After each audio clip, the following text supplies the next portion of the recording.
কোরআনুল কারীমের প্রতিটা সূরা, প্রত্যেকটা সূরার নামকরণ আমাদের জন্য এক একটা লেসন, আমাদের জন্য এক একটা শিক্ষা। আল্লাহ তাআলা এই সূরার নামকরণ করলেন বাকারা। এই বাকারা দিয়ে আল্লাহ তাআলা এটা বোঝায় না যে এটা একটা গরুর রচনা, এটা আল্লাহ তাআলা বোঝায় না, বরং এটি হলো একটি সিম্বলিক নেম। এর মাধ্যমে আল্লাহ তাআলা আমাদেরকে কিছু মেসেজ দিতে চান। প্রথমত এই বাকারা নামকরণের কারণ হলো এই বাকারা সংক্রান্ত কিছু আলোচনা এই সূরায় আছে। আল্লাহ পাক যেই কোনো সূরার নামকরণ করার ক্ষেত্রে ওই সূরার মূল প্রতিপাদ্য বিষয় অথবা ঘটনাকে কেন্দ্র করে অথবা গুরুত্বপূর্ণ কোনো শব্দকে সামনে এনে ওই সূরার নামকরণ করেন। ঠিক তেমনিভাবে বাকারা নিয়ে এই সূরায় আলোচনা আছে, আর সেটাকে সামনে রেখেই আল্লাহ এই সূরার নামকরণ করলেন বাকারা। তবে বাকারা এর পাশাপাশি আমাদেরকে আরো কিছু মেসেজ দেয়। এই বাকারা তথা গরু গাভী, যুগে যুগে এই গরুর পূজা ছিল এবং এখনো আছে, আসেনি? এখন গরুর পূজা নাই। কেমন? কেউ কেউ গরুর মুখ খায় না, এমনে কয় আমগো মারে কেন জবাই করছো? মুসলমান ধরে ধরে জবাই করে দেয়। ওদের মারে জবাই করার জন্য মুসলমান ধরে ধরে জবাই করে দেয়। আমাদের পাশের প্রতিবেশী দেশে শুধু গরুর গোশত খাওয়ার জন্য কত বনি আদম, কত মুসলমানকে তারা হত্যা করে দুনিয়ার থেকে বিদায় করেছে। ওরা বলে আমাদের মায়ের নাকি অসম্মান হয়েছে, অথচ পৃথিবীর সবচাইতে বেশি যে রাষ্ট্রগুলো গরুর গোশত রপ্তানি করে ভারতের মধ্যে 2 নাম্বার। মারে জবাই করে করে বিদেশে গরুর গোশত পাঠায়, আর মুসলমানদেরকে মারে, কয় গরুর গোশত খাওয়া যাবে না। আছে না নাই? এই নীতিটা কি সুনীতি নাকি দুর্নীতি? আমার মুসলমান ভাইয়ারা, আল্লাহ রাব্বুল আলামিন এই সূরা বাকারা দিয়ে আমাদেরকে বোঝায় এটি একটি সিম্বলিক নেম। আল্লাহ তাআলা আমাদেরকে, আমরা যেন শিরিক থেকে বেঁচে থাকি, কারোর পূজা যেন আমরা না করি। অন্ধ কোনো ব্যক্তির পূজাও চলবে না, কোনো জড় পদার্থের পূজাও চলবে না, কোনো জীবের পূজাও চলবে না। গোলামি চলবে একমাত্র আল্লাহর। সূরা ফাতিহা কোরআনুল কারীমের ভূমিকা। এই ভূমিকার পরে যেখান থেকে আলোচনা শুরু তার নাম হলো সূরা বাকারা। ফাতিহার পরে বাকারা দিয়ে আল্লাহ বুঝায়, ও দুনিয়ার মানুষ, গোলামি চলবে একমাত্র আমার। আমি ছাড়া কারোর গোলামি চলবে না, আমি ছাড়া কারোর পূজা চলবে না। কোনো পূজায় গিয়ে মুসলমান একাত্মতা ঘোষণা করতে পারে না। আজকে মুসলমান সামান্য স্বার্থের কারণে, 2 টাকার ভোটের কারণে মুসলমান হিন্দুদের পূজায় গিয়ে এমন শব্দ প্রয়োগ করে, এমন কাজ করে, মুসলমান তার ওই পূজায় গিয়ে ঈমান হারায় আসে। ঠিক কিনা? মুসলমানের কাছে আজকে ঈমানের দাম কম, মুসলমানের কাছে আজকে ক্ষমতার দাম বেশি। ঈমানের চাইতে মুসলমান ক্ষমতাকে বেশি প্রাধান্য দেয়। কোন কাজ করলে ঈমান যাবে, কোন কাজ করলে ঈমান থাকবে, মুসলমান চিন্তা করে না। মুসলমান চিন্তা করে দুনিয়ার চেয়ারের, মুসলমান চিন্তা করে দুনিয়ার শান শওকতের, মুসলমান চিন্তা করে দুনিয়ার স্বার্থের। এজন্য দেখবেন হিন্দুদের পূজায় গিয়া বলে, আমার জন্য দোয়া কইরো। সাবেক আইনমন্ত্রী না কি জানি তার নাম, সে গিয়া বলছে আমার জন্য সরস্বতীর কাছে দোয়া করো।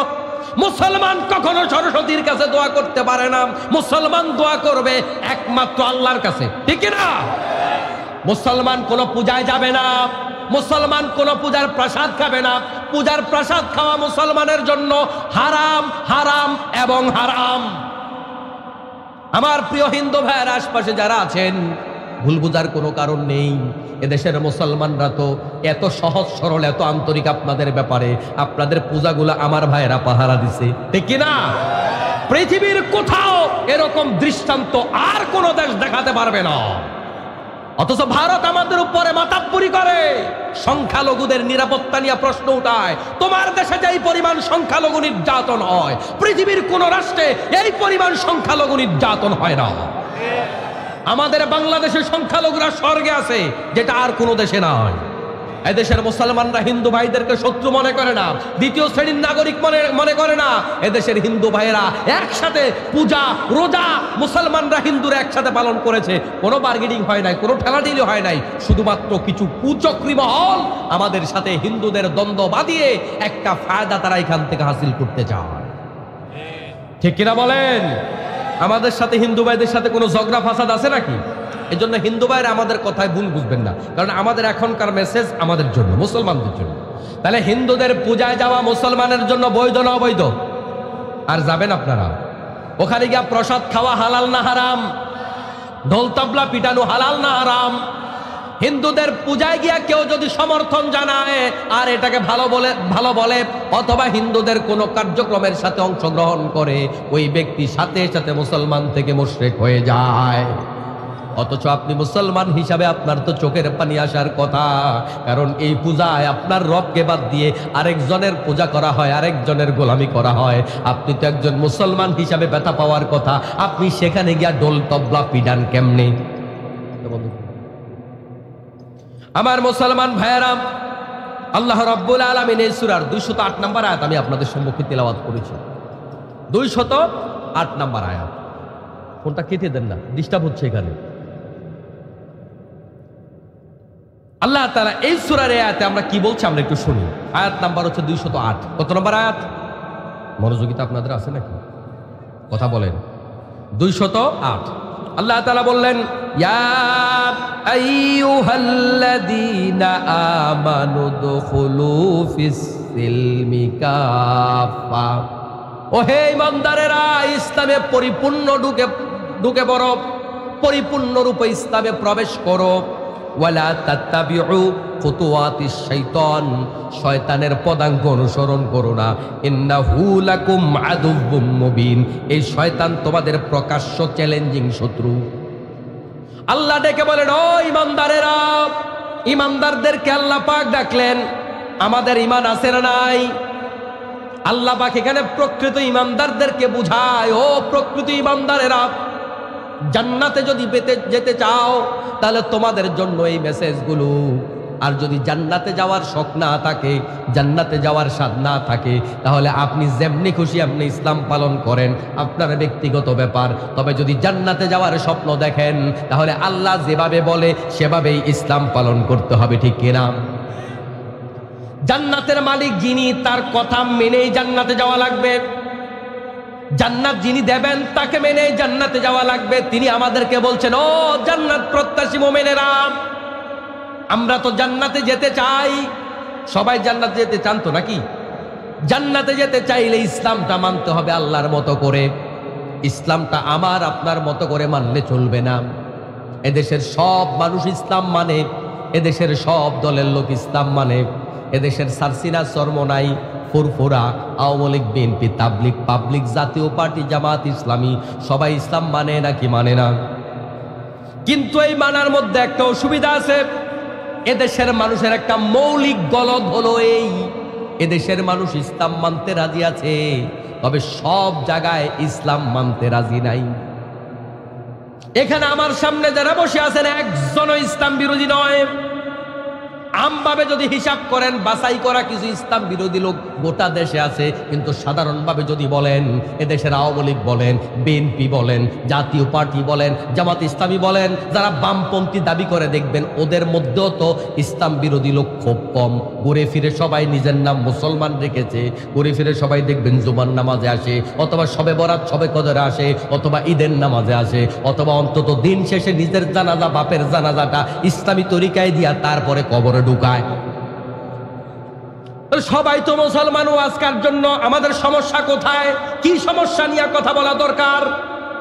ওই সমস্যাটাকে আল্লাহ তাআলা আয়াতের মধ্যে তুলে ধরেছেন। ও দুনিয়ার মুমিনেরা শোনো, ইসলামে পরিপূর্ণ রূপে ঢুকো। ওয়ালা তাত্তাবিউ খুতুওয়াতিশ শাইতান, শয়তানের পদাঙ্ক অনুসরণ করো না। দুইটা কথা। এক নাম্বার বললেন পরিপূর্ণ ঢুকো, দুই নাম্বার বললেন শয়তানের পদাঙ্ক অনুসরণ করো না। একটা কথার সাথে আরেকটা কথার সম্পর্ক আছে। এর দ্বারা বোঝা যায় পরিপূর্ণ ইসলাম না মানা এক ধরনের শয়তানি। কথাটা আমি আবার রিপিট করছি। প্রথম বললেন পরিপূর্ণ ঢুকো ইসলামের ভিতরে, পরে বললেন শয়তানের পদাঙ্ক অনুসরণ করো না। তার মানে শয়তান চায় আপনি ইসলাম মানেন, তবে অর্ধেক মানেন। শয়তান আপনারে পরিপূর্ণ কাফের বানাইতে চায় না। এটা হলে শয়তানের লস হয়, এটা শয়তানের লস প্রজেক্ট। কাফের বানানো শয়তানের লস প্রজেক্ট, তবে মুনাফিক বানানো এটা শয়তানের জন্য লাভজনক প্রজেক্ট। ইন্নাল মুনাফিকিনা ফিদ দারকিল আসফালি মিনান নার। শয়তান জানে মুনাফিক হইলে কাফেরের নিচে থাকবে জাহান্নামে। তাহলে লাভ কোনটা? কাফের না বানাইয়া মুনাফিক বানাইলে শয়তানের লাভ বেশি। এর জন্য শয়তান চায় একেবারে নামাজ ছেড়ে দেওয়ার দরকার নাই, নামাজও পড়ো, রোজাও রাখো, দৈনিক 70 রাকাত নামাজও পড়বা, আবার হুজুরদেরকে জেলখানায়ও ঢুকাইবা। কারণ পরিপূর্ণ কাফের বানায় দিলে তোমার দিয়ে ইসলামের ক্ষতি কম করা যাবে, মুনাফিক দিয়ে ইসলামের ক্ষতি বেশি হয়। এর জন্য শয়তান মুনাফিক বানানোর তালে বেশি সময় ব্যয় করে। আল্লাহর নবীর আমলেও মুনাফিক বানাবার জন্য শয়তান চেষ্টা করেছে। আব্দুল্লাহ ইবনে উবাই ইসলামের যত বড় ক্ষতি করেছে, কাফের বেঈমান আবু জেহেলও এত বড় ক্ষতি করে নাই। উহুদের যুদ্ধ থেকে 300 জন সেনানায়ক নিয়ে পালিয়ে গেল ওই আব্দুল্লাহ ইবনে উবাই। 1000 সৈন্য থেকে 300 জন সৈন্য নিয়ে গেলে ওই যুদ্ধে পরাজয় বরণ করার সম্ভাবনা মোটামুটি অনেকাংশে বেড়ে যায়। এর চাইতে বড় ক্ষতি আর কি হতে পারে? এজন্য মুনাফিকদের দ্বারা ইসলামের যত বড় ক্ষতি হয়, বাকিদের দ্বারা অত বড় ক্ষতি হয় না। কারণ ঘরের ভিতরে যদি আপনার শত্রু থাকে, ওই শত্রু যত বড় ক্ষতি করতে পারে, বাহিরের শত্রু তত বড় ক্ষতি করতে পারে না, ঠিক না? আজকে আমাদের বাংলাদেশের অর্থনীতির এই অবস্থা কেন বলেন তো? আমাদের দেশে আমাদের ঘরের ভেতরে শত্রু, এদেশের খায়, এদেশের আলো বাতাস নেয়, এদেশের পরে, এদেশে ইনকাম করে, এরপরও তাদের সন্তানকে পড়ায় বিদেশে, খায় দেশে, কামাই করে দেশে, কিন্তু বাড়ি বানায় অস্ট্রেলিয়ায়, খায় দেশে, পরে দেশে, দালালি করে ভারতের। তার মানে বোঝা গেল আমার মুসলমান ভাইয়েরা, বিদেশিরা আমাদের শত্রু নয়, আমাদের শত্রু আমাদের ঘরের ভিতরে। এজন্য আজকে বাংলাদেশ 16 লক্ষ 17 লক্ষ কোটি টাকা বাংলাদেশ থেকে পাচার হয়েছে, লক্ষ লক্ষ কোটি টাকা বাংলাদেশ ঋণী। এটা কেন হয়েছে? ঘরের শত্রু। এই শত্রুতা আমাদের বাহিরের লোকগুলা করতে পারে নাই, আমাদের ঘরের শত্রুরা আমাদের 12টা বাজায় ছাড়ছে, ঠিক কিনা? কিন্তু এদেরকে চিনা বড় কঠিন। কারণ এরা কথায় কথায় বলে আমরা মুক্তিযোদ্ধা, ঠিক নেই? এক সাইনবোর্ড ঠাড় করে বাংলাদেশের 12টা বাজায় ছাড়ছে, মানচিত্র পর্যন্ত চিরে চিরে খেয়েছে তারা, সাইনবোর্ড একটা। এদেরকে চিনা তো বড় কঠিন। যারা এরকম দ্বিমুখী নীতি অবলম্বন করে তারা হলো মুনাফিক। এই মুনাফিক কেবলমাত্র অন্য জায়গায় আছে এরকম নয়, এই মুনাফিক হুজুরদের ভিতরেও আছে। মনে রাখবেন, মুনাফিক কিন্তু হিন্দু বাড়িতে নাই, মুনাফিক কিন্তু বৌদ্ধদের বাড়িতে নাই, মুনাফিক খ্রিস্টানদের বাড়িতে নাই, মুনাফিক আছে মাহফিলে, মুনাফিক আছে মসজিদে, মুনাফিক আছে মুসলমানের বাড়িতে। এই মুসলমান নামদারি দাড়িওয়ালা টুপিওয়ালা লোকদেরকে ব্যবহার করে করে যুগে যুগে ইসলামের ক্ষতি করেছে এক শ্রেণীর লোকেরা। এজন্য মুনাফিকদের ব্যাপারে সতর্ক থাকতে হবে, এরা ইসলামের ক্ষতি করে বেশি, আর আল্লাহ এদেরকে সাজা দিবেন বেশি। আল্লাহ বলেন জাহান্নামে সবার নিচে থাকবে মুনাফিকরা। আচ্ছা বলেন দেখি, জাহান্নাম হলো একটা গর্তের নাম। জাহান্নাম কিসের নাম? একটা গর্তের নাম হলো জাহান্নাম। জাহান্নাম এমন গর্তের নাম, যেই গর্তে একটা পাথর ছুঁড়ে মেললে 70 বছর লাগবে নিচে যাইতে। উপর থেকে একটা পাথর যদি নিচের দিকে আপনি মারেন, 1 মিনিটে কত কিলোমিটার নিচে চলে যাবে, ওইটা যদি 70 বছর লাগে। এবার বুঝেন জাহান্নাম কত বড় গর্ত। ওই জাহান্নামের গর্তে সবার নিচে মুনাফিকরা থাকবে। আপনারা উদাহরণ দিলে বুঝবেন, একটা গর্তের ভিতরে অনেকগুলা ইট দিয়ে ভরতেছেন, অথবা অনেকগুলা বল দিয়ে ভরতেছেন, অথবা যে কোনো জিনিস দিয়ে ভরতেছেন, সবার নিচে কোনটা থাকবে? কোনটা? বুঝে না মনে হয় কথা। কোনটা থাকবে? না, এটা বুঝে না। এ বুঝছে, সবার নিচে থাকবে প্রথমটা, যেটা আগে ফেলাইছে ওটা সবার নিচে, ঠিক নেই? সবার নিচে প্রথমটা থাকবে যেটা আগে ফেলছে। আল্লাহ বলে জাহান্নামে সবার নিচে মুনাফিকরা। এর দ্বারা বোঝা যায় জাহান্নামের উদ্বোধন হবে মুনাফিক দিয়া। আপনারা তো মাঝে মাঝে হুজুরদের বিরুদ্ধে ওয়াজ কইরা কোন আপনারা হুজুররা দিয়া জাহান্নামের উদ্বোধন হবে, কথা কিন্তু ঠিক। তাহলে ওইটা কোন হুজুর? ওই হুজুর হলো মুনাফিক হুজুর। যেই হুজুর ডানেও আছে বাঁয়েও আছে, যেই হুজুর জালেমের সাথেও থাকে, আবার জালেমের কি বলে যে পতনের পরে আবার একেবারে বিশাল বড় ইসলামী আন্দোলনের কর্মী হয়ে যায়। আল্লাহ এই সমস্ত আলেমদেরকে নিয়ে দিয়া জাহান্নামের উদ্বোধন করবে। আল্লাহ প্রশ্ন করবে হাসরের মাঠে, কেন ইলম অর্জন করেছিলা? বলবে আমি আল্লাহ তাআলা তোমার খুশির জন্য ইলম অর্জন করেছিলাম। আল্লাহ বলবে বেটা মুনাফিক, মিথ্যাবাদী। জনগণ তোরে বড় স্কলার বলবে, জনগণ বড় বক্তা বলবে, এজন্যই তো জ্ঞান অর্জন করেছিলি, আর সেই খেতাব তো দুনিয়াতেই পাইছিস। এখন যা তোরে জাহান্নামে ঢুকায় দিলাম। আমার মুসলমান ভাইরা, তাহলে মুনাফিক যারা, এরা ইসলামের জন্য বেশি ক্ষতিকর। এরা গোটা বাংলাদেশে আছে, শুধু নোয়াখালী নাই। আসেনি? আপনাদের আশপাশে মোড়েও নাই?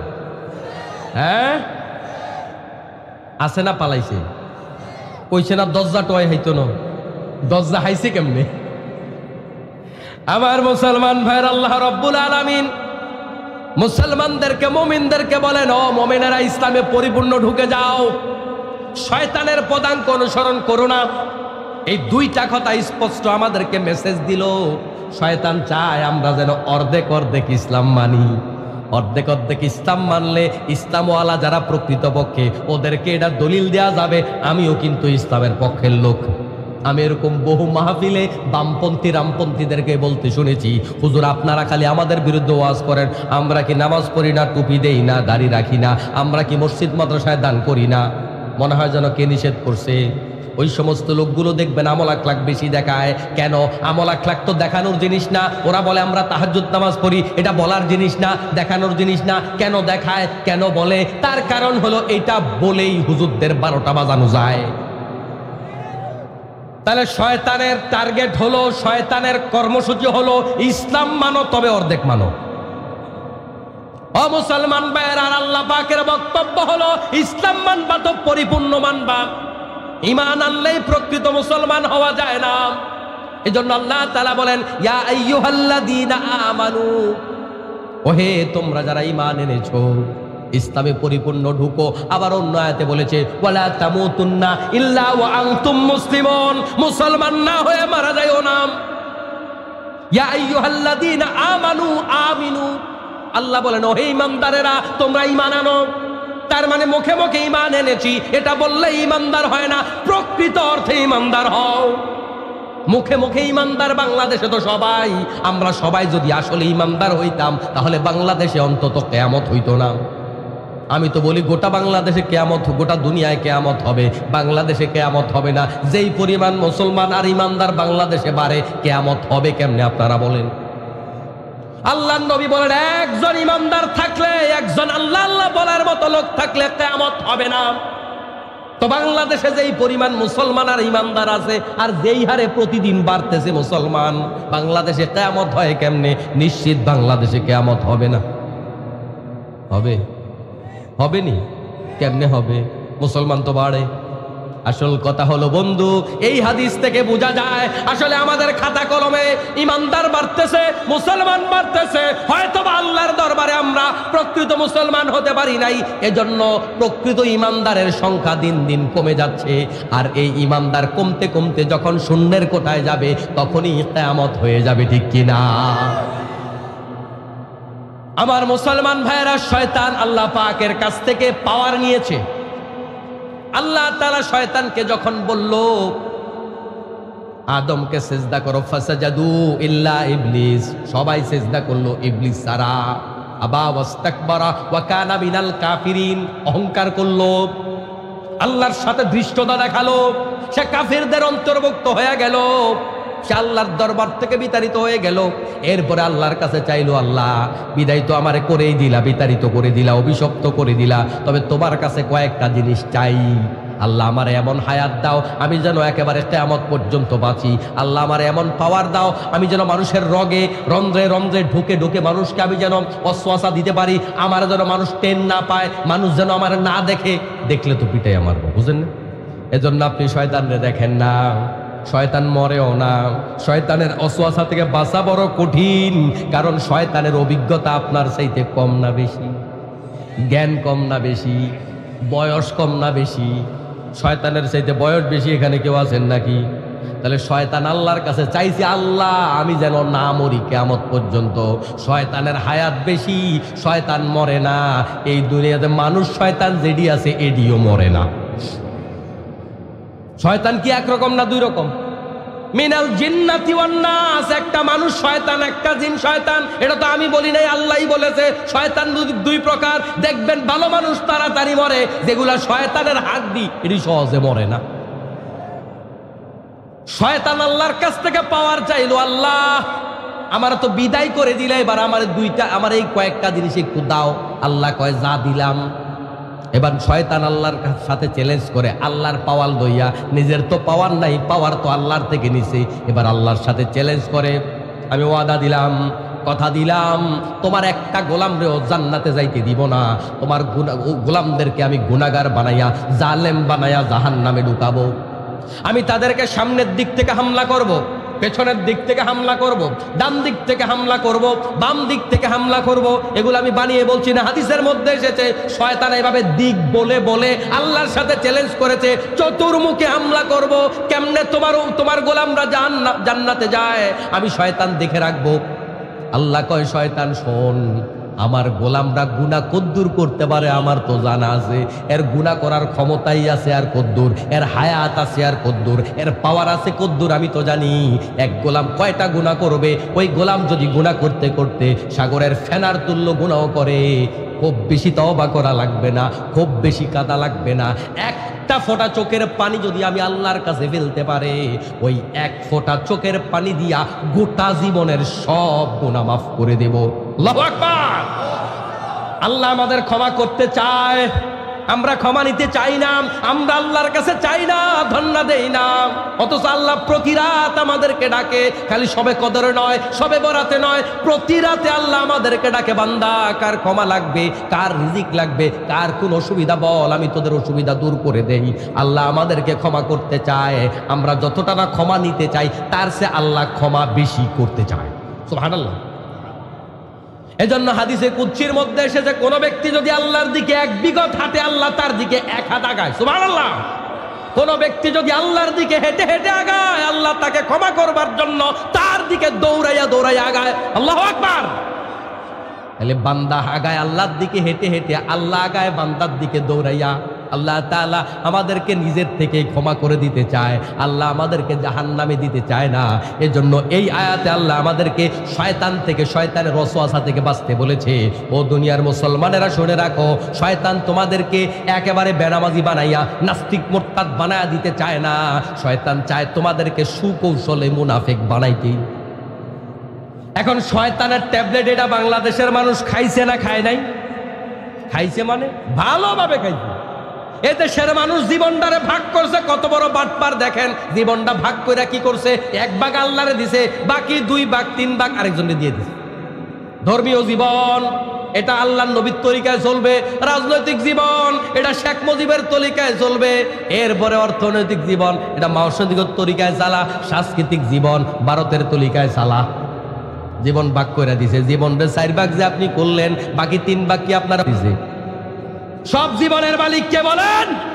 তো আপনি জীবন 4 ভাগ করে 3 ভাগ দিলেন শয়তানরে, আরেক ভাগ আপনি আল্লাহরে দিলেন, হবে কেমনে? গোটা জীবনটাই তো আল্লাহরে দিতে হবে, জীবনের মালিক আল্লাহ।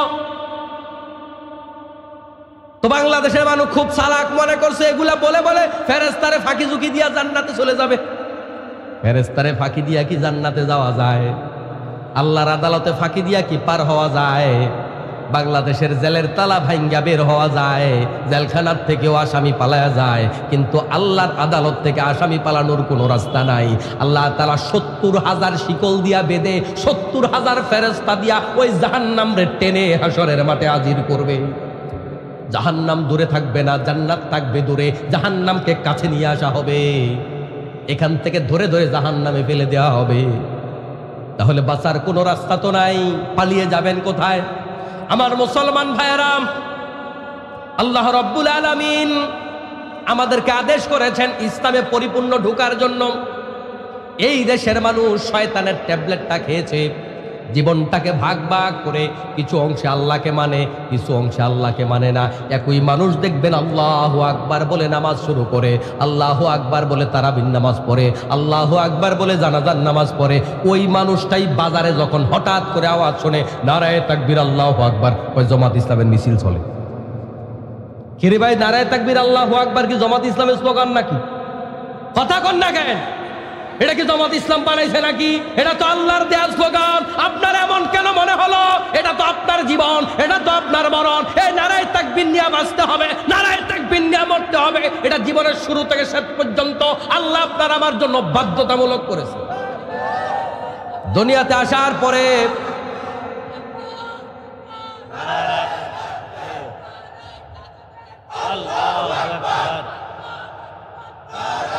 আমার মুসলমান ভাইরা, দুনিয়াতে আসার পরে বলেন কি দিতে হবে? তাকবীর দিতে হবে, আল্লাহু আকবার, আল্লাহু আকবার।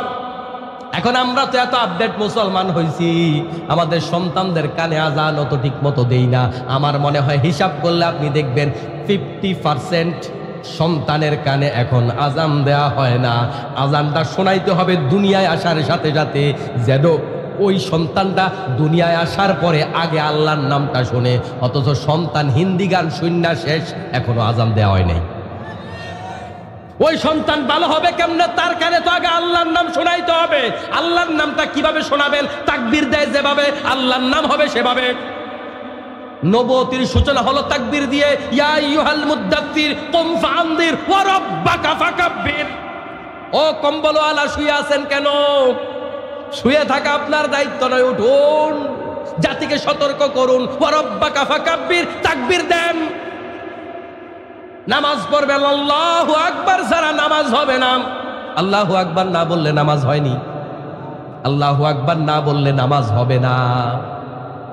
জানাজার নামাজ পড়বেন আল্লাহু আকবার দিয়া। হালাল গরু জবাই করলেন কিন্তু আল্লাহু আকবার বললেন না। ওই গরুর গোশত খাওয়া হালাল নাকি হারাম? ওই গরুর গোশত খাওয়া যেটা আল্লাহু আকবার ছাড়া জবাই করা হয়েছে, আর কুত্তার গোশত খাওয়ার মধ্যে কোনো পার্থক্য নাই। আল্লাহু আকবার না দিলে হালাল হয় না, হালাল হয় না। ও মুসলমান ভাইরা, বিবাহ শাদীর মধ্যে খুতবা আছে না নাই? আলহামদুলিল্লাহ রাব্বিল আলামিন দিয়া খুতবা শুরু, সেখানেও আল্লাহর নামটাই সবার আগে বলতে হয়। আবার যখন শেষ নামাজ দিয়ে আমাদেরকে বিদায় করা হবে, সেখানেও ওই নামাজটা আল্লাহু আকবার দিয়া শুরু হয়। ও মুসলমান ভাইরা, সব জায়গায় আল্লাহু আকবার লাগবে, আল্লাহু আকবার ছাড়া কিচ্ছু হয় না। অথচ বাঙালি আল্লাহু আকবারটাকে দলীয় স্লোগান বানায়া বসে আছে। আপনি এমন দল কেন করেন যেই দল করলে আল্লাহু আকবার বলা যায় না? আপনার মতো পোড়া কপাল আর কিচ্ছু কেউ হতে পারে না। আল্লাহু আকবার বলতে হবে। আল্লাহু আকবার আমার জীবন, আল্লাহু আকবার আমার মরণ, আল্লাহু আকবার আমার কামনা, আল্লাহু আকবার আমার বাসনা, আল্লাহু আকবার নিয়ে বাঁচতে চাই, আল্লাহু আকবার নিয়ে মরতে চাই। আজকে গোটা পৃথিবীতে মুসলমান মাইর খায়। কেন মাইর খায় বলেন তো দেখি? এই পৃথিবীতে তো হিন্দু মার খায় না, বৌদ্ধ মার খায় না, খ্রিস্টান মার খায় না। এই পৃথিবীর বড় ধর্মের লোকেরা নয়, একেবারে ছোট ধর্ম, 5,000, 10,000, 20,000 অনুসারী যেই ধর্মের, এরকম ছোট ধর্মগুলোও তো মার খায় না। মার খায় কোটি কোটি, শত শত কোটি অনুসারী যেই ধর্মের আছে, ওই মুসলমানরাই গোটা দুনিয়ায় আজকে মার খায়। এই মুসলমান তো বীরের জাতি, এরা তো মাইর খাওয়ার কথা ছিল না। কেন এরা মাইর খায়? আপনি কারণ খুঁজে বের করেন। মুসলমান আগের মতোই নামাজ পড়ে, আগের মতোই রোজা রাখে, আগের মতোই তাসবিহ দানা টিপে, কিন্তু মুসলমান আগের মতো নারায়ে তাকবীর আল্লাহু আকবারের হুঙ্কার দিতে জানে না। এজন্য কাফেররা মুসলমানদেরকে ভয় পায়। এই নারায়ে তাকবীর আল্লাহু আকবার মুসলমানদের একটা অস্ত্র। অস্ত্র ছাড়া সেনাবাহিনীর দাম আসেনি। অস্ত্র ছাড়া সেনাবাহিনীর কোনো মূল্য আছে? তো আপনার অস্ত্র তো আল্লাহু আকবার, আপনি তো এটা দেন না। আল্লাহু আকবার শুনলে কাফের ভয় পাবে, বেঈমান ভয় পাবে। এখন মুসলমান আল্লাহু আকবার শুনলে ভয় পায়, কয় আইয়ে রে। ঠিক নি? আপনি আল্লাহু আকবার শুনলে যদি ভয় পান, আপনি তো মুসলমান নয়। জয় বাংলা, জয় বঙ্গবন্ধু শুনলে যদি আপনার মজা না লাগে, বুঝতে হবে আপনি আওয়ামী লীগ না, আপনি হাইব্রিড আওয়ামী লীগ। জিয়ার সৈনিক ল ল ল সালাম শুনলে যদি আপনার মজা না লাগে, আপনি বিএনপি না, আপনি ধোঁকাবাজ। আল্লাহু আকবার শুনলে যদি আপনার মজা না লাগে, আল্লাহর নামের শপথ করে বলতে পারি, আপনি মুসলমান নয়, আপনি মুনাফিক। আল্লাহু আকবার মজা লাগতে হবে নাকি হবে না? তাহলে সবাই একটা স্লোগান দেন, নারায়ে তাকবীর, নারায়ে তাকবীর।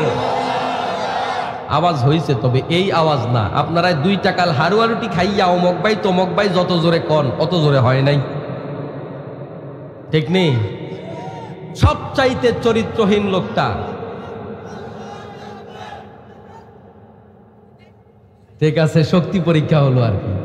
সবচাইতে চরিত্রহীন লোকটারে আপনি 2 আনার পচা চা খাইয়া চরিত্রবান বানায় দেন, ঠিক নি বলেন তো? কি করতেছি আমরা? আমাদের জবানের গুনাহগুলো আমল নামায় লেখা হয় না, হয় না? আপনার প্রতিটা স্লোগানে আপনি কবিরা গুনাহ করতেছেন। একটা চরিত্রহীন লোককে আপনি বলতেছেন অমক ভাইয়ের চরিত্র ফুলের মতো পবিত্র, অথচ আপনি জানেন তার চরিত্রের ঠিক নেই। জানার পরেও বলতেছেন কিনা? আপনি ভাবছেন এটা মিছিল, আপনার প্রতিটা কথা আপনার আমলনামায় এই মিথ্যা বলার কবিরা গুনাহ লেখা হয়ে যাচ্ছে। মুসলমান আজ শব্দ প্রয়োগের ব্যাপারে বড়ই বেখবর। আজকে আমি চুল কাটতেছি এক সেলুনে, চুল কাটতে কাটতে আমি বাড়ি বসে আছি, একজন লোক আসলো, আমারে চিনে না, আমি অপরিচিত জায়গায় চুল কাটতেছি। কতক্ষণ ধরে এটা সেটা নিয়ে কতক্ষণ গালিগালাজ করলো দেখলাম, তাও কোনোটা কারোর সাথে শত্রুতা না, শখের গালিগালাজ, মানে একটু মজা করে গালিগালাজ করতেছে আর কি। প্রত্যেকটা কথা আমলনামায় লেখা হয় না, হয় না? এই জন্য আমাদের জবান হিসাব করতে হবে। কাউকে ভালো বলতে হলে সে যদি ভালো হয় আমি ভালো বলবো, সে যদি মন্দ হয় আমি মন্দ বলবো। আমারে গোটা দুনিয়া লিখে দিল, কারণ নামে একটা মিথ্যা সাক্ষী দেব না। এটাই মুসলমানের ঈমান। এই জন্য আল্লাহ পাক বলেন ইয়া আইয়ুহাল্লাযীনা আমানু আমিনু, ও ঈমানদার আমার ঈমান আনো, আবার ঈমান আনো, ঈমান পাকা করো। ঈমান এমন এক জিনিস, এটার বাতি কখনো নিবে, কখনো জ্বলে, কখনো কমে, কখনো বাড়ে। ওয়াইদা তুলিয়াত আলাইহিম আয়াতুহু যাদাতহুম ঈমানা। আল্লাহ পাক বলেন যখন তাদের সামনে কোরআনের আয়াত তিলাওয়াত করা হয় তখন তাদের ঈমান বেড়ে যায়। এজন্য মাহফিলে আসলে মাঝে মাঝে মন চায় আজকের থেকে নামাজি হয়ে যাব, ঠিক কিনা?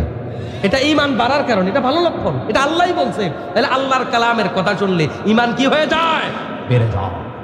সমাজ পরিবর্তনের জন্য আমাদের নিজের পরিবর্তন করতে হবে। এই জন্য মাহফিল করলে চলবে না, দায়িত্ব পালন শেষ করলে হবে না। আজকের যে যুব সমাজকে আমি এখানে দেখেছি যথেষ্ট উৎফুল্ল, এই যুবকরা যদি সিদ্ধান্ত গ্রহণ করে এই এলাকায় মাদক চলবে না, এই এলাকায় রাস্তাঘাটে ওপেন বিড়ি খাওয়াও চলবে না, এটা পরিবর্তন করা সম্ভব। সম্ভব কি সম্ভব না? এই এলাকার যুবকরা যদি সিদ্ধান্ত গ্রহণ করে এই গ্রামে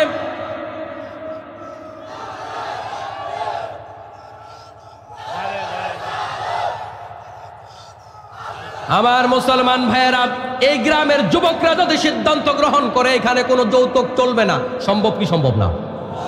যুবকরা কি যৌতুক চলতে দেবে না বন্ধ করবে?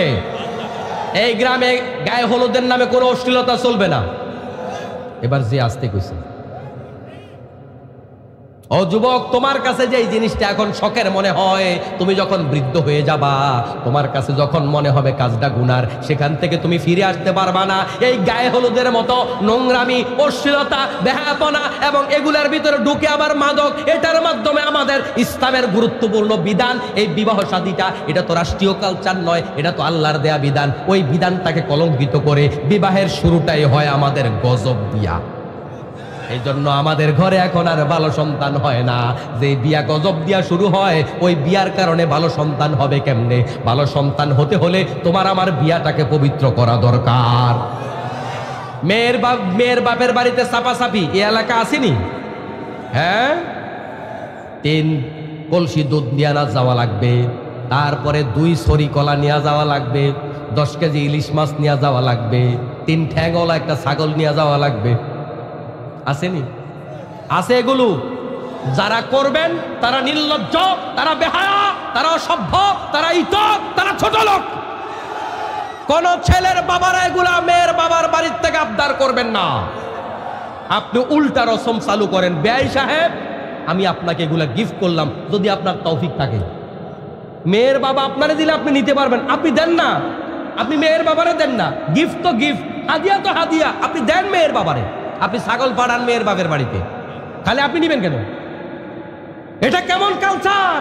আপনি মেয়ের বাপের বাড়িতে যাবেন 200 লোক নিয়া, আর আপনার বাড়িতে আপনি 10 জন দাওয়াত দেন। আপনার কি লজ্জা শরম নাই? খাইতে মুখে খাবার দিতে শরম করে না? আপনার শরম করে না? এটা কেন করবেন?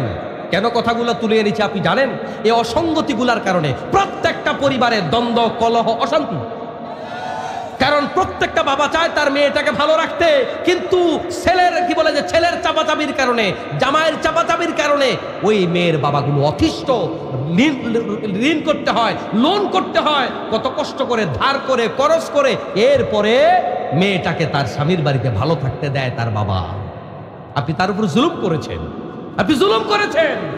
এই জুলুমের জবাব আল্লাহর কাছে দেয়া লাগবে না, আল্লাহ মাফ করে দিবে। মেয়ের বাপকে আপনারা এগুলা খুশি হয়ে দিয়েছে না বিপদে পড়ে দিছে? আপনি যে বাধ্য করেছেন, আপনি হাসরের মাঠে জালেমের কাতারে দাঁড়াবেন। আর এগুলার অ্যারেঞ্জমেন্ট করতে দেরি হওয়ার কারণে ছেলের বাপেরাও ছেলের বিয়া করায় না। কয় তুমি তোমার পায়ে দাঁড়াও। কেন, ছেলে কি ক্রস দিয়ে হাঁটেনি, এতে ঠ্যাং ভাঙানি? হ্যাঁ, যুবকদেরকে বিয়া করাইতে চায় না বাবারা। এখন যুবকরা চিন্তা করছে বিয়া করতে গায়ে হলুদ, তারপরে 20টা হাইস গাড়ি ভাড়া করা লাগবে, 500 জন লোক খাওয়ান লাগবে, মেয়েরে 10 ভরি স্বর্ণ দেয়া লাগবে। এই আকাম করতে 20 লাখ টাকার কম লাগবে না, তার চেয়ে 20 টাকাই বালা। সব কথা খুলে বললাম না। হাসরের মাঠে এই ছেলের বাবারা জেনাকারের কাতারে দাঁড়াবেন, আর মেয়ের বাবা 10 লাখের বাবলুয়া বৈশা রয়েছে। কাবিন 10 লাখ, 10 লাখ নলে বিয়ে দিব না। এ 10 লাখ দিয়ে কি আপনি বিয়া ঠেকাইতে পারবেন? তালাক যেন না দিতে পারে, এখন এই জন্য এটা রসম হয়ে গেছে। 10 লাখ যে আপনি কাবিন ধরে বসে আছেন, এর কারণে কি বিয়া আটকায় রয়েছেন? মোটেও না। তালাক দিন দিন বাড়তেছে বাড়তেছে, টাকা যতই বাড়ান তালাক বাড়তেছে। কারণ ঘরগুলো শান্তির ঘর নয়, ঘরগুলো জাহান্নামের ঘর হয়ে গেছে শুধু ইসলাম না মানার কারণে। এ এলাকায় আজকের মাহফিলের মধ্য দিয়ে জুলুম কি বাড়বে না কমবে? এই ওয়াজগুলো মেয়ের বাপের করে লাভ নাই, কারণ এই জুলুমগুলোর ম্যাক্সিমাম ছেলের বাবা করে। ছেলের বাবা যদি বলে আমি এগুলা ছেড়ে দিলাম, তাহলে কিন্তু অনেক সহজ এটা। ছেলের বাবা যদি বলে না আমি উল্টা গিফট দিব, সমস্যা কোথায়? আমি মেয়ের বাবারে দিব, সমাজকে দেখাবো, সমাজ শিখুক। অসুবিধা আছে নাকি? গুনাহ হবে নাকি? হাদিয়া দিলে অসুবিধা আছে? হাদিয়া দিলে সওয়াব আছে না নাই? তা আপনি যৌতুক নিয়ে গুনাহ কামাই করেন কেন? আপনি উল্টা দিয়ে কিছু সওয়াব কামাই করেন, সমস্যা আছে? যুবকদের সহযোগিতা পাওয়া যাবে তো নাকি তোমরা আবার ওই কাম শুরু করে দিবা? আল্লাহ হেফাজত করুন, সবাই বলে আমিন। আর ছেলের বাবারা তো এখানে আছেন, তাড়াতাড়ি ছেলেদেরকে বিয়া শাদী করাই দিয়েন। অনেক কষ্টে ওয়াজের আয়োজন করছে, একটু পক্ষে ওয়াজ তো করা লাগে নাকি? আপনারা তাড়াতাড়ি বিয়া শাদী করাই দিয়েন। আমার প্রিয় ভাইরা, আমি আপনাদের সাথে শেয়ার করে করে আজকে কিছু আলোচনা, মানে শেয়ারিং এর মাধ্যমে কিছু আলোচনা করতেছি, কিন্তু এগুলো আসলে হাসির খোরাক দেওয়ার জন্য নয়। এই বাস্তবতাগুলো আমাদের সমাজে আছে না ভাই? আছে। আল্লাহ আমাদেরকে হেফাজত করুন, সবাই বলে আমিন। ইয়া আইয়ুহাল্লাযীনা আমানু দুখুলু ফিস-সিলমি কাফা। ওহে ঈমানদারেরা, ইসলামের ভিতরে পরিপূর্ণ প্রবেশ করো। পরিপূর্ণ প্রবেশ না করলে এটারে আর ইসলাম বলে না। এই সমাজের অনেক হিন্দু, বৌদ্ধ, খ্রিস্টানরাও তো কিছু ইসলামের বিধান পালন করে, তাই বলে তারা কি মুসলমান হয়ে গেছে? হিন্দুরা কি সত্য কথা বলে না? সত্য কথা বলা ইসলামের বিধান। হিন্দুরা কি পিতামাতার সেবা করে না? পিতামাতার সেবা করা তো ইসলামের বিধান। হিন্দুরা কি ন্যায় ব্যবসা করে না? করে, এটাও তো ইসলামের বিধান। হিন্দুরা কি হারাম খায় না, সুদ খায় না, এমন হিন্দু কি আছে না? এটাও তো ইসলামের বিধান। তাই বলি কি মুসলমান হয়ে গেছে? তাহলে কয়েকটা ইসলামের বিধান মানলে যেমন মুসলমান হয় না, ঠিক তেমনি ভাবে আপনিও পরিপূর্ণ ইসলাম না মানলে প্রকৃত মুসলমান হতে পারবেন না। ইসলাম মানবেন তো পরিপূর্ণই মানতে হবে। আপনার নামটা আপনি সেনাবাহিনীতে লেখাইলেন, সেনাবাহিনীর কর্তৃপক্ষ আপনাকে গ্রহণ করলো, আজ থেকে আপনি সেনাবাহিনী। এখন টুপিটা কি আপনার মতো দিবেন নাকি সেনাবাহিনীর মতো দেয়া লাগবে বলেন? কেন সব না মানেন, টুপিটা আপনার মতো দেন, অ্যাকসেপ্ট হবে? তাহলে টুপি আপনি যদি সেনাবাহিনীর সদস্য হন, সেনাবাহিনীর মতো টুপি হবে। তবে ভাই, আমি দীর্ঘদিন ধরে স্টাইলিশ চুল রেখে অভ্যস্ত। সেনাবাহিনীর অফিসারকে বললেন, স্যার সবটা আমি মানি, চুলটা একটু আমার মতো স্টাইল করে রাখি। এখনকার যুবকরা স্টাইল করে নাকি করে না? স্টাইল করবা, কিন্তু ওই স্টাইল যদি মেসির স্টাইল হয়, ওই স্টাইল যদি নেইমারের স্টাইল হয়, হাসরের মাঠে তোমার হাসরটা নেইমারের সাথে হয়ে যাবে। চিন্তা করে দেখো, হাসির খোরাক দিচ্ছি না, ভেবে দেখো তোমার হাসর যদি ওই কাফের বেঈমান ইহুদির সাথে হয়, তাহলে আল্লাহর ফেরেশতা তোমার সাথে কি আচরণ করবে? চিন্তা করে কি দেখেছো? ভেবে দেখেছো? এজন্য আমার মুসলমান ভাইয়েরা, আমাদের চুলের কাটিং, আমাদের শার্টের স্টাইল, আমাদের প্যান্টের স্টাইল, আমাদের হাঁটার স্টাইল, আমাদের সার্বিক বেশভূষার স্টাইল যেন কোন কাফের বেঈমানের সাথে না মিলে। মান তাশাব্বাহা মিনকুম মান তাশাব্বাহা বিকওমিন ফাহুয়া মিনহুম। আল্লাহর নবী বলে যেই গোত্রের সাথে যার সম্পর্ক আছে সে তাদের অন্তর্ভুক্ত, যে যাকে ভালোবাসে তার সাথে তার হাসর হবে। একদিন এক সাহাবী আল্লাহর নবীকে বলতেছে, ইয়া রাসূলুল্লাহ, কিয়ামত কবে হবে? আল্লাহর নবী রেগে গেলেন, কিয়ামত কবে হবে এই প্রশ্ন কেন? কি প্রস্তুতি অনেক ভালো নাকি? আপনারা কি বিরক্ত হচ্ছেন? হ্যাঁ, আর 15 মিনিট। কিয়ামত কবে হবে প্রশ্ন করা হলো। রাসূল বললেন, কিয়ামতের জন্য কি প্রস্তুতি নিয়েছ, এত তাড়াহুড়া কেন? সাহাবী তো কিছুটা হতচকিত হয়ে গেলেন, ভয় পেলেন। সাহাবী বললেন, ইয়া রাসূলুল্লাহ, আমার কোনো প্রস্তুতি নাই, আমার একটা প্রস্তুতি আছে, সেটা হলো আমি আল্লাহকে ভালোবাসি আর আপনাকে ভালোবাসি। সুবহানাল্লাহ বলবেন না? প্রস্তুতি কি? আমি আপনাকে ভালোবাসি, আল্লাহকে ভালোবাসি, এটা আমার প্রস্তুতি। আল্লাহ নবী নরম হয়ে গেলেন। আল্লাহ নবী বললেন, এটাই যদি হয়, তুমি যাকে ভালোবাসো তোমার তার সাথেই হাসর হবে। সুবহানাল্লাহ। আনাস রাদিয়াল্লাহু তাআলা আনহু বলেন, আমরা এই কথা শুনে এত বেশি খুশি হয়েছি, আর কোন কথা শুনে আমরা এত খুশি হই নাই। আমি আনাস সাক্ষী দিচ্ছি, আমি আল্লাহর নবীকে ভালোবাসি, আমি ওমরকে ভালোবাসি, আমি আবু বকরকে ভালোবাসি, আমিও আশা করি আমার হাসর তাদের সাথে হবে। সুবহানাল্লাহ। এজন্য যুবক ভাইরা, যৌবনের জোয়ারে এমন লোককে ভালোবাসার জায়গায় জায়গা দিবা না, এমন লোককে আদর্শ হিসাবে গ্রহণ করবা না, এমন লোকের সাথে নিজের বেশভূষা মিলাবা না, এমন লোকের সাথে নিজের চালচলন মিলাবা না যেটার জন্য একদিন আফসোস করতে হবে, ওর সাথে তোমার হাসর হয়ে যাবে। এজন্য সম্পর্ক হবে ভালো মানুষের সাথে, সম্পর্ক হবে ইমাম সাহেবের সাথে, সম্পর্ক হবে আলেম ওলামার সাথে। আলেম ওলামার সাথে সম্পর্ক থাকলে ভালো কিছু পাওয়ার সম্ভাবনা আছে নাকি নাই? এজন্য আল্লাহ নবী সাল্লাল্লাহু আলাইহি ওয়াসাল্লাম ভালো সঙ্গের ব্যাপারে বলেছেন, বারবার করে তাগাদা দিয়েছেন, সঙ্গকে ভালো সঙ্গ হিসাবে গ্রহণ করতে হবে, খারাপ সঙ্গ গ্রহণ করা যাবে না। কারণ ভালো সঙ্গের উদাহরণ হলো আতরওয়ালার মতো। কিসের মতো? আল্লাহর নবী বললেন, আতরওয়ালার উদাহরণটা তো এরকম, আতরওয়ালার কাছে যাইবা, হয় তুমি একটু আতর কিনবা, না হয় তোমার একটু আতর গিফট করবে। আর যদি কিচ্ছু না হয়, এমনিই পাশ দিয়ে হাঁটার সময় একটু ফ্রি আতরের ঘ্রাণ পাওয়া যাবে। কিন্তু হাফরওয়ালার কাছে যখন তুমি যাইবা, কামার দোকানে যখন যাইবা, হয়তো সেখান থেকে তোমার গায়ে একটা আগুনের ফুলকা পড়বে, তোমার গায়ে আগুনের ছটা পড়ে তোমার জামাটা নষ্ট করে দিবে, আর কিচ্ছু না হোক অন্তত একটু পচা গন্ধ পাওয়া যাবে। এজন্য ভালো সঙ্গীর উদাহরণ হলো এটা। ভালো সঙ্গী গ্রহণ করবা, তার থেকে ভালো কিছু বৈশিষ্ট্য তোমার ভিতরে ঢুকবে। আর খারাপ মানুষকে গ্রহণ করবা, দুনিয়াটাও বরবাদ, আখিরাতও বরবাদ। মুসলমান ভাইয়েরা, বলছিলাম সেনাবাহিনী ঢুকলে সেনাবাহিনীর সব রুল মানা লাগবে, ঠিক কিনা? সেনাবাহিনীর রোলে আছে 2 বেলা আটার রুটি, 1 বেলা ভাত। এখন তুমি যদি বলো যে না, আমি 2 বেলা আটার রুটি খাবো না, 3 বেলায় ভাত খাবো, চলবে নি? তাইলে তোমাকে খাইতে হবে সেনাবাহিনীর মতো, টুপিটা দিতে হবে ক্যাপটা সেনাবাহিনীর মতো, ড্রেসটা কালারটা সেনাবাহিনীর মতো। এখন তুমি যদি কও কালারিটা আমার ভাল লাগে না, চলবো নি? তুমি যদি বলো যে সবাই 10টার সময় ঘুমাইতে হবে, সেনাবাহিনীর আইন, তুমি কইলা যে না, আমি আরো 2 ঘন্টা ফেসবুক চালামো, মায়ের আছে না নাই? এটা চলবে না। তোমাকে তাদের মতোই চলতে হবে, তাদের মতো খাইতে হবে, তাদের মতো ঘুমাইতে হবে, সাথ দিতে হবে ওদের মতো, চুল দাড়ি সব ওদের মতো রাখতে হবে। এটার নাম সেনাবাহিনী। ও মুসলমান ভাইয়েরা, আল্লাহর নবী সাল্লাল্লাহু আলাইহি ওয়াসাল্লাম কি চমৎকার করে বলেছেন, মুসলমানের উদাহরণ হলো, মুমিনের উদাহরণ হলো নাকে রশি লাগানো ওটের মতো। শুনতেছেন আপনারা? আচ্ছা, ওট আপনারা হয়তো কম দেখেছেন, অনেকেই দেখেন নাই, হয়তো বা দূর থেকে দেখেছেন, ছবি দেখেছেন, কিন্তু বড় গরু দেখছেন না? কোরবানির ঈদে একটা গরু এখন তো এত বড় হয় 10 জনে ধরেও নেওয়া যায় না, এরকম বড় গরু আছে না নাই? ওই বড় গরুরে কি করে মানুষ? নাকের মধ্যে রশি লাগায়। কারণ এটারে দড়ি দিয়া বেঁধে রাখা সম্ভব না। নাকে রশি লাগাইলে যতই শক্তি থাক, সে আর গাত্তারামি করতে পারে না। মালিক যেদিকে টানে ওদিকেই যেতে হয়। যাব না বললে নাক থাকবে, ছিঁড়ে যাবে। আর যদি বলে ঠিক আছে যাব, তবে 1 মিনিট পরে যাব, তাতেও কি হবে? তাহলে যাব না বললেও হবে না, 1 মিনিট পরে যাব বললেও হবে না। ঠিক মনিব যেদিকে টানে সেদিকেই যেতে হবে, দেরিও করা যাবে না, মানব না বললেও চলবে না। এটার নাম হলো নাকে রশি লাগানো ওট। আল্লাহর নবী বলেন মুমিন উদাহরণ হলো নাকে রশি লাগানো উটের মতো। আল্লাহ তোমার যেদিকে টানে তোমার সেদিকে যাওয়া লাগবে। আল্লাহর দেয়া ড্রেস তোমারে মেনটেন করতে হবে। আল্লাহর দেয়া খাবারের হালাল হারামের বিধান তোমার মেনে চলতে হবে। আল্লাহর দেয়া টাইম টেবিল মতো তোমারে চলতে হবে। নবীর শেখানো তরিকায় তোমাকে চলতে হবে। নবী যা খেতে বলেছেন তা খেতে পারবে, নবী যা খেতে নিষেধ করেছেন তা খাওয়া যাবে না। নবী যা বলতে বলেছেন তা বলতে পারবে, নবী যা বলতে নিষেধ করেছেন তা বলা যাবে না। নবী যা করতে বলেছেন তা করা যাবে, নবী যা করতে নিষেধ করেছেন তা বলা যাবে না। তার মানে হলো আল্লাহ তাআলা তার নবীর মাধ্যমে আমাদেরকে যেই তরিকায় চলতে বলেছে ওই তরিকায় চলতে হবে, সময় মতোই চলতে হবে। একটু পরে চলবো এটাও বলা যাবে না, বললে নাক ছিঁড়ে যাবে।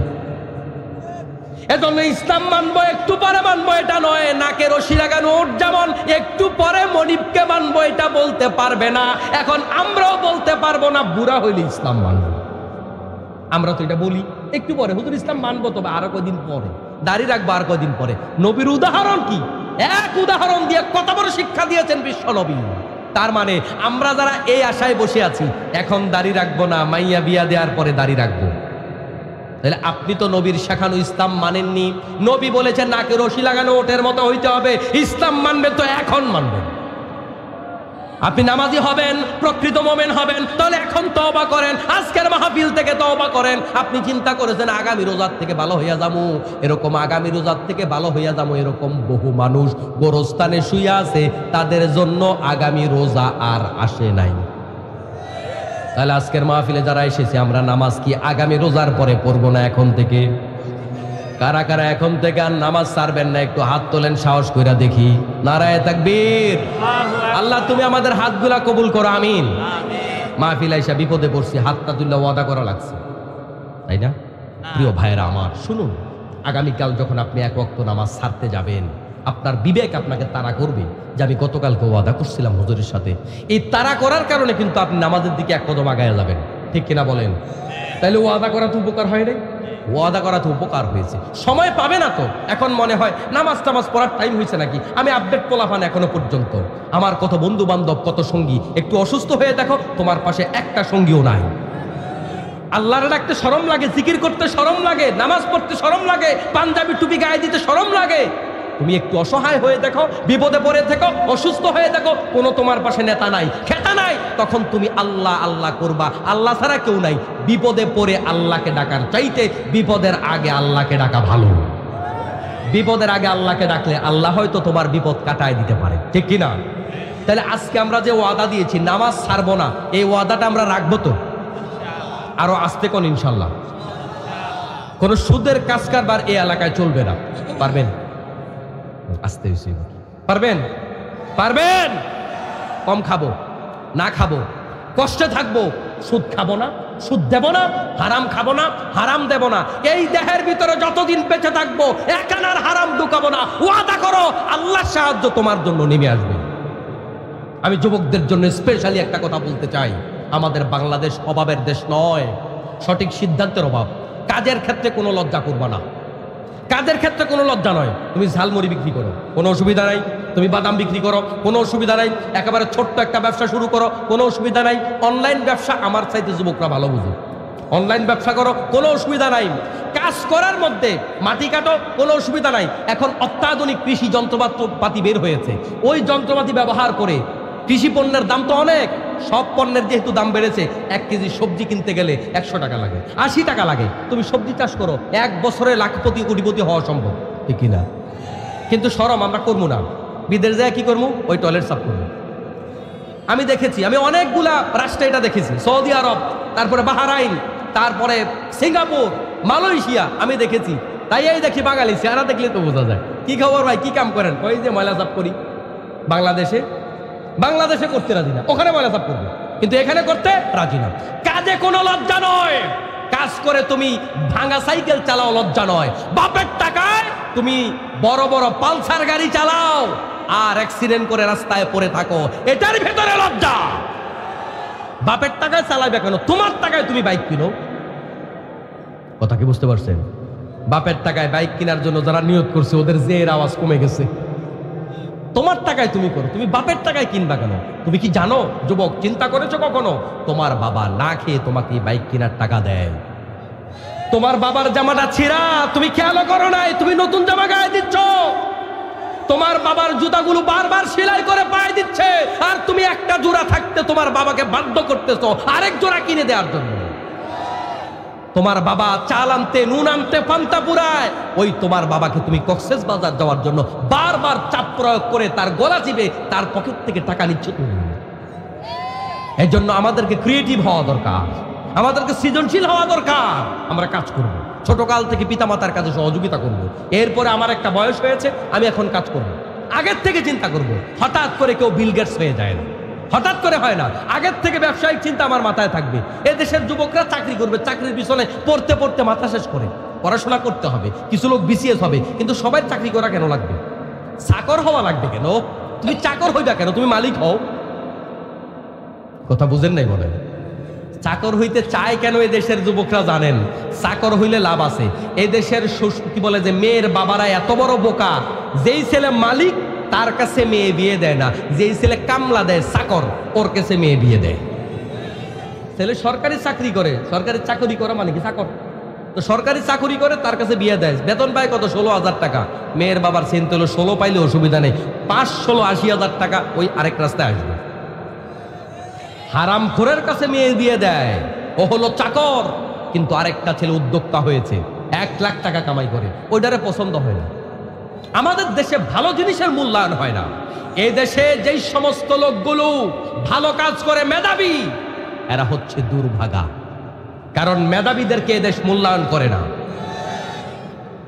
আমার বাংলাদেশের ঢাকা বিশ্ববিদ্যালয়ের রেকর্ড সংখ্যক নাম্বার নিয়ে যেই ছেলেটা খুব ভালো রেজাল্ট করেছিল, প্রথম হয়েছিল, ফার্স্ট ক্লাস ফার্স্ট হয়েছিল, মির্জা গালিব, ওই ছেলেটাকে বাংলাদেশ মূল্যায়ন করেনি। এখন হাওয়ার্ড ইউনিভার্সিটির টিচার হয়েছে, অধ্যাপক হয়েছে। আর আমাদের বাংলাদেশে এরকম মেধাবী যারাই আছে ওদেরকে বিদেশ কিনে নিয়ে যায়। তার মানে এই দেশে মেধাবী হওয়া এটা দুর্ভাগ্য। আর এই দেশে যদি কেউ দেশপ্রেমিক হতে পারে তাহলে তার জন্য এটা বিপদের কারণ, অকাল মৃত্যুর কারণ, এটা তার জন্য দুর্দশার কারণ। এই দেশে দেশপ্রেমিকের দাম নাই, এদেশে দেশপ্রেমিকের দাম নাই, এদেশে তেলবাজের দাম বেশি, ঠিক কিনা? মুসলমান ভাইয়েরা, এই দেশ পরিবর্তনের জন্য, সমাজ পরিবর্তনের জন্য যুবকদেরকে উদ্যোগী হতে হবে, উদ্যমী হতে হবে। আমাদেরকে ক্রিয়েটিভ কিছু করতে হবে, ভালো কিছু করতে হবে। আমরা চাকর হব না, আমরা কি হব? মালিক হব, উদ্যোক্তা হব, ভালো কিছু করব। এর মাধ্যমে সমাজের পরিবর্তন আসবে, ঠিক কিনা বলেন? আমার মুসলমান ভাইয়েরা, বলছিলাম ইসলামে ঢুকতে হবে পরিপূর্ণ। তাহলে ঈমান আনছি, এর মধ্যে দায়িত্ব শেষ না শুরু? কোন ছেলে মেডিকেলে ভর্তি হলো, ভর্তি হওয়ার জন্য কষ্ট আছে না নাই? 10টা বছর 12 বছর পরিশ্রম করে ইন্টার শেষ করে কত কোচিং করলো, তারপরে মেডিকেলে চান্স পাইলো। এবার যদি খালি চোখ বন্ধ করে যাবে, কেমন কষ্ট? অনেক করছে তো, আর কত? ডাক্তার হয়ে যাবে? তাহলে মেডিকেলে ভর্তি হওয়ার পরে পড়ালেখা কি শেষ হইল না শুরু হইল? তাহলে ঈমান আনার পরে ডিউটি শুরু না শেষ? ডিউটি শুরু, আন্দোলন শুরু, সংগ্রাম শুরু। আমার মুসলমান ভাইয়েরা, ইসলামে পরিপূর্ণ না ঢুকলে এটাকে শয়তানি বলে। কেন বলেছি শুনুন, পরিপূর্ণ না ঢুকলে জান্নাতেও যাওয়া যায় না, নিজেকে জাহান্নাম থেকেও বাঁচানো যায় না। মশারির তলে ঢুকলেন, 2 পাও ঢুকাইলেন, 1 হাতও ঢুকাইলেন, মাথাও ঢুকাইলেন, আর একটা হাত খালি একটু বাহিরে রাখছেন, কেমন মজা হবে? হ্যাঁ? এখন আপনি যদি বলেন না আমি সবটাই তো ঢুকাইছি, অল্প কদ্দুর বাহিরে আছে, অসুবিধা কি? অসুবিধা আছে না নাই? খবর আছে না নাই? আছে। এর দ্বারা বোঝা যায় পুরাটা না ঢুকাইলে সেফ না। ঢাকা যাওয়ার পথে স্টার লাইন গাড়িতে উঠলেন, ওঠার পরে সবটাই গাড়ির ভিতরে ঢুকাইছেন, খালি এমনি করে একটু হাত দিয়া দেখলেন বাতাস কিরকম আছে, এই হাতটা কতক্ষণ দিয়া রাখেন, অবস্থাটা কি হবে? আরেক গাড়িতে লাইগা, বাইকে লাইগা, গাছে লাইগা হাত ছিঁড়ে যাওয়ার সম্ভাবনা আছে নাকি নাই? এখন আপনি যদি বলেন না আমি পুরাটাই তো ঢুকাইছি, অল্প গদ্দুর বাহিরে অসুবিধা কি? অসুবিধা আছে কিনা? ঠিক তেমনি ভাবে ইসলাম আপনি মানবেন আপনার ব্যক্তিগত জীবন, পারিবারিক জীবন, অর্থনৈতিক জীবন, রাজনৈতিক জীবন, ধর্মীয় জীবন, এগুলো আলাদা করে করে এক একটা এক এক আদর্শে আপনি চালাবেন, হবে না। সবটা চালাতে হবে মুহাম্মাদুর রাসূলুল্লাহ সাল্লাল্লাহু আলাইহি ওয়াসাল্লামের তরিকায়। এজন্য বাজারে যাবেন, ইসলাম নিয়ে আপনাকে যেতে হবে। টয়লেটে যাবেন, ইসলাম নিয়ে যাবেন। ইসলাম ছাড়া টয়লেটেও যাওয়া যায় না। টয়লেটে যাওয়ার সময় বাম পাও দিয়া ঢুকবেন, ডান পাও দিয়া বের হবেন। ঢোকার সময় দোয়া করবেন, বাইরে বের হওয়ার সময় দোয়া পড়বেন। আবার সেখানে গিয়া কেমনে পানি খরচ করবেন, কেমনে ঢিলা করবেন, কেমনে আপনি টিস্যু ব্যবহার করবেন, আল্লাহর নবীর সুন্নাতে আছে নাকি নাই? একটা গ্লাস পানি খাবেন, আপনি কতগুলো সুন্নাত মানতে হবে। একটা গ্লাস পানি আপনি সুন্নাত না মেনে খেতে পারবেন না।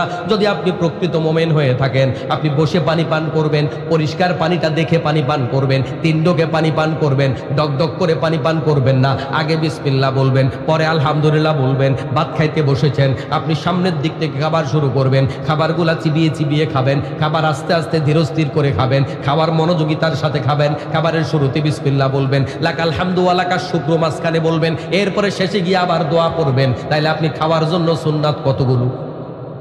নখ কাটবেন, ডান পাশ থেকে কাটবেন।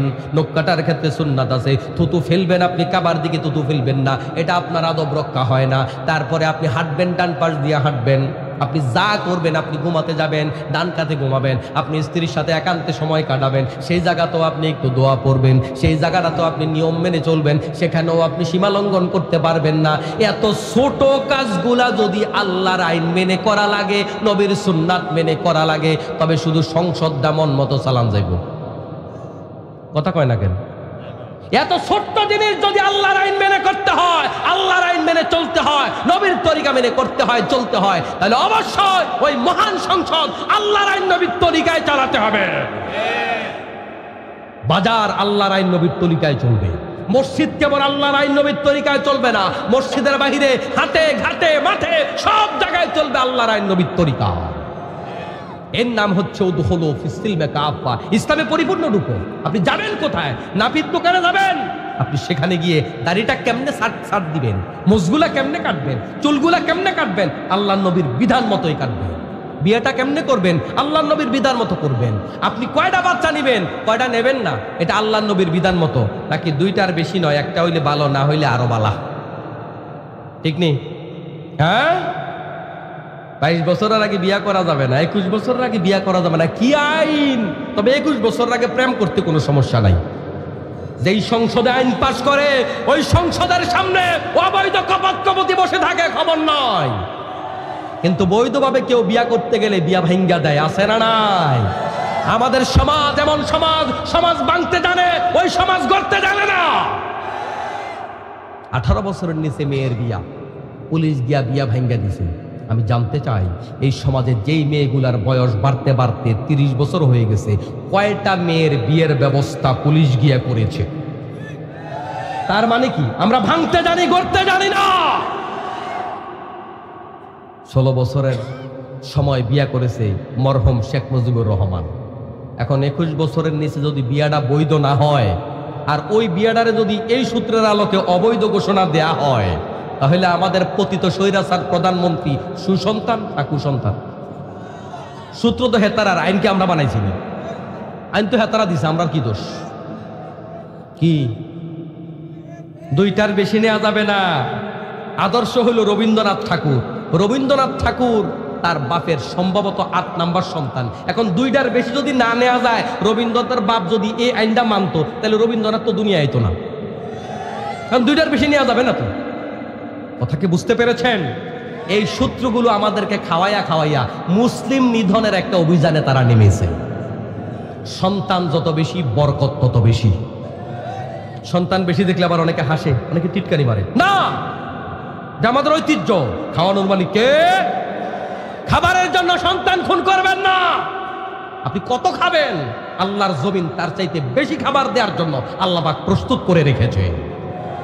আচ্ছা, আজ থেকে 20 বছর আগে, আমার আলোচনা শেষ করছি দুই একটা উদাহরণ দিয়ে। 20 বছর আগে বলেন তো দেখি, একটা ডিম আর একটা মুরগি কয়টা ডিম দিত? 12টা, 10টা, 7টা, 8টা। এখন মুরগি ডিম দেয় কয়টা? 6 মাস যদি একটা না ডিম দেয়, ডিম কয়টা হয় বলেন তো? কয় মাস ডিম দেয়? 180টা। আর 1 বছর ডিম দিলে 350 ডিম দিতেছে একটা মুরগি।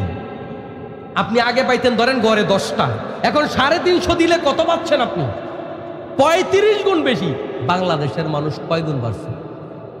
এই মিয়া, 20 বছরে কি দ্বিগুণ হয়েছে? দ্বিগুণও তো হয় নাই। আল্লাহ রিজিক দিছে আপনারে 35 গুণ বেশি। তবে আল্লাহ কইছে এরপরে আল্লাহ আর পারে না, কইছেনি আর দিতে পারে না। আল্লাহর ক্ষমতা কমে গেছে, বুড়া হয়ে গেছে। 20 বছর আগে যেমন ভাবেন নাই 35 গুণ রিজিক বাড়বে, এখনো আপনি ভাবতে পারছেন না আগামী 20 বছর পরে এই রিজিক আরো 50 গুণ হতে পারে। আল্লাহর দেওয়ার ক্ষমতা আছে না নাই? এজন্য এই সমস্ত ব্যাপারে মুসলমানরা ওই বাতিলদের, পশ্চিমাদের কুসংস্কারে, তাদের কথায়, তাদের ফাঁদে পাও দেয়া যাবে। তাহলে সব জায়গায় ইসলাম মানতে হবে। তাহলে আল্লাহ পাক বরকত দিয়ে জমিনকে ঢেলে দেবেন, আমাদের রিজিক নিয়ে টেনশন করা লাগবে না। তাহলে ইসলাম কি অর্ধেক জায়গায় না সব জায়গায়? বাজারে, হাটে, ঘাটে, মাঠে, সব জায়গায় যেদিন ইসলাম মানবো সেদিন আমাদের বাংলাদেশ প্রকৃত স্মার্ট বাংলাদেশ হবে। না হলে স্মার্ট ভাইঙ্গা নিচে পড়ে যাবে। কথা বুঝেননি? স্মার্ট ভাইঙ্গা নিচে পড়ে যাবে। আমরা তো ভাইঙ্গা নিচে পড়তাছি খালি। যদি আমরা আল্লাহর আইনে সমাজ চালাই, ওটা প্রকৃতি স্মার্ট হবে, ওটা টেকসই স্মার্ট হবে, ওই অর্থনীতি কেউ ভেঙে দিতে পারবে না। আর যদি আমরা আল্লাহর বিধান না মানতে পারি তাহলে চোরের বাংলাদেশ তৈরি হবে, এই অর্থনীতি ভেঙে যাবে, আমাদেরকে ধমক দিবে, আমাদেরকে হুমকি দিবে। আমরা চাই একদল আল্লাহ ভীরু লোকের নেতৃত্বে আগামীর বাংলাদেশ গড়ে উঠুক। আমরা তো সবাইকে দেখেছি, দেখা তো শেষ। 54 বছর টেস্ট ম্যাচ খেলেছেন, তা আপনি ফাইনাল খেলবেন কবে? 54 বছর হইল তো, টেস্ট ম্যাচ খেললেন তো। যারাই বানাইছেন বড় চেয়ারে, যারাই বসাইছেন, ও কি চুরি করে নাই? করে নাই? খুব দেশপ্রেমিক সবাই। কেমন দেশপ্রেমিকের জন্য আমি এখন অনেক মাহফিলে গিয়া 2টা সূত্র বলি। কয়টা? 1 নাম্বার সূত্র হইল, যেই দলের প্রথম 100 জন নেতার একজনেরও বিদেশ বাড়ি নাই। 1 নাম্বার সূত্র। শুনতেছেন নি আপনারা কথা? যেই দলের নেতাদের প্রথম 100 জনের কি নাই? বিদেশ বাড়ি নাই। যেই দলের নেতাদের প্রথম 100 জনের দুর্নীতি তালাশ করলে দুর্নীতি দমন কমিশন একানার দুর্নীতিও পাবে না। এরকম যদি কোনো দল থাকে তাহলে আমি মনে করি এরাই প্রকৃত দেশপ্রেমিক। যারা বিদেশ বাড়ি বানায় ওরা দেশপ্রেমিক না। আমরা আগামীর বাংলাদেশ তাদের হাতে তুলে দিতে চাই, তাহলে এদেশ হবে সোনার দেশ, এদেশ হবে প্রকৃত স্বাধীন এবং সার্বভৌম। আর এদেশের জনগণ তখন প্রকৃত আল্লাহওয়ালা হবে, দুনিয়াও তাদের তৈরি হবে, আখিরাতও তাদের তৈরি হবে। ঠিক কিনা?